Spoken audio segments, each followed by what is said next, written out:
Either welcome to Prime Sports with me, Razak Musbao. Now, renowned Ghanaian football legend, Reverend Osei Kofi, has praised Mohammed Kudus, likening his talent and influence on the field to iconic players such as Lionel Messi and other Ghanaian greats. Now, Reverend Kofi, reflecting on his own career and the roles of fellow legends, Mohamed Polo and Abedi Pele, highlighted Kudus as a rare generational talent on whom Otto Addo should build the Black Stars team on. I was standing with Abukari. And I like Abukari and I love him. I saw somebody coming and the way he was running towards us, I told Abu that it is because of us. Others were fighting and he wanted to come and disturb us. Then Abukari said, Osei, stand at my back. Then he removed some belt. As an amulet or something? Amulet. And put it in his hand. When the guy came, Abukari just raised it and the man, as if somebody has booted him, fell down, boom! Abu couldn't speak the Tree language, so he said, and Tokwa was started cry, Aquano Africa. Abu say, as you, and Tokwa was started, Aquano Africa. It means we haven't started the fight. The fight, but he's already on the floor. He's already on the floor. Then I understood something. That during our days, when we had to play House of Skotoko, we contribute money for Abu to travel to Tamale. When you go to Tamale and come back, we know he has one goal against us. And I will also score. So during our time, the way we were troubling House of Oaks. I heard you swallowed cowries. Hey, who told you?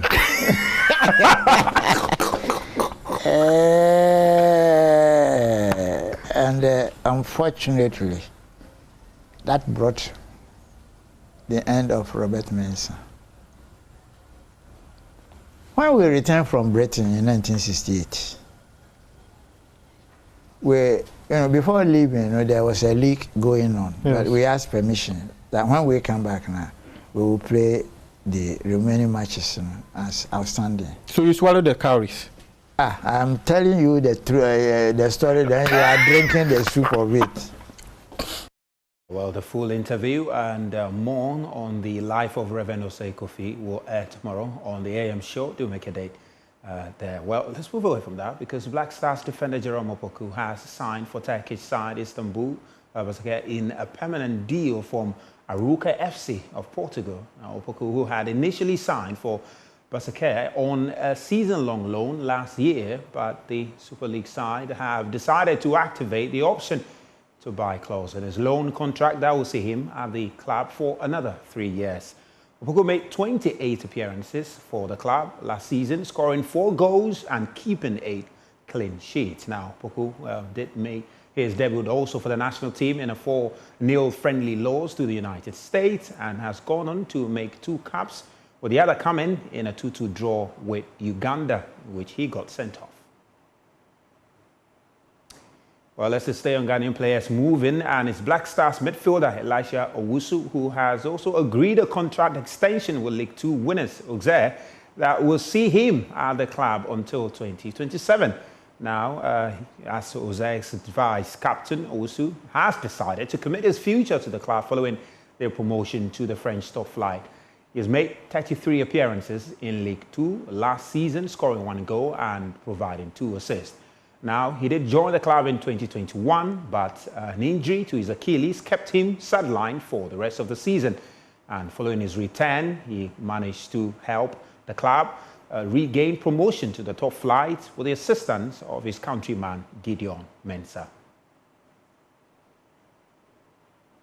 Now, in the USA, that's where Osman Bukari has now moved to, and ahead of his move, he has revealed the motivation behind that transfer to Austin FC.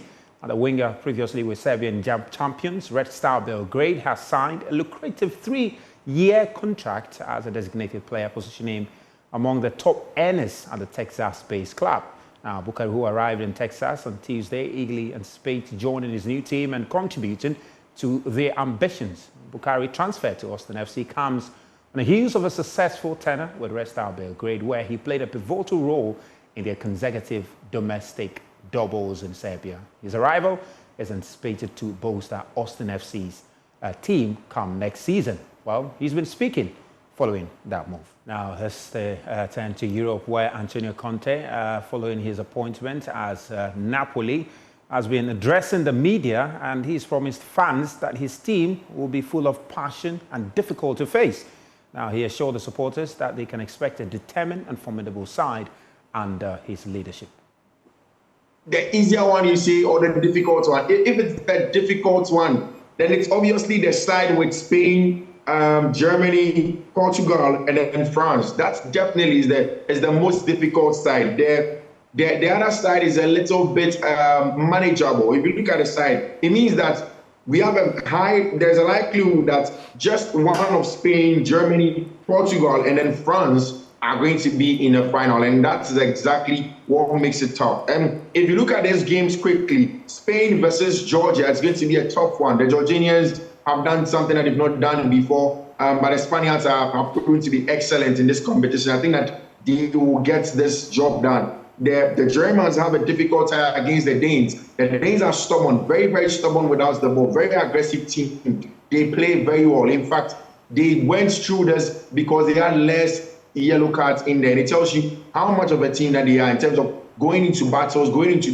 duels and winning them. But I still fancy the Germans to do well, the host nation to get into the quarterfinals. And that means the Germans will set a date with the Spaniards in the quarterfinals of the competition. That's going to be mouth-watering. The Portugal against Slovenia, I think that's a relatively good draw for the Portuguese and time for them to pick proper in the competition. People have asked questions of their manager, Roberto Martinez. Cristiano Ronaldo hasn't scored in the competition just yet. And I think that Slovenia will probably give him the opportunity. But again, you look at that game and you just oppose it with the game against Georgia. The Georgians made it difficult for them to break them down. Would they be patient enough to break down the Slovenians when they go up against them? But I think that the Portuguese have that upper hand on paper. Then the big one, the French versus the Belgians. The Belgians haven't really played well. Domenico Tedesco's team have some issues in their team. They only escape by the skin of their teeth in the group stages. But when they go to play against big boys, they tend to deliver. In the last World Cup, when they went ahead against Brazil, it was a tough game for them. They showed themselves. Yes, at the time there was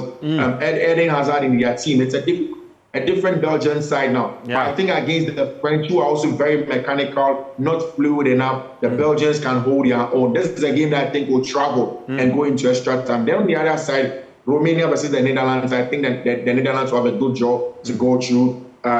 Austria versus Czechia, that's a tough one.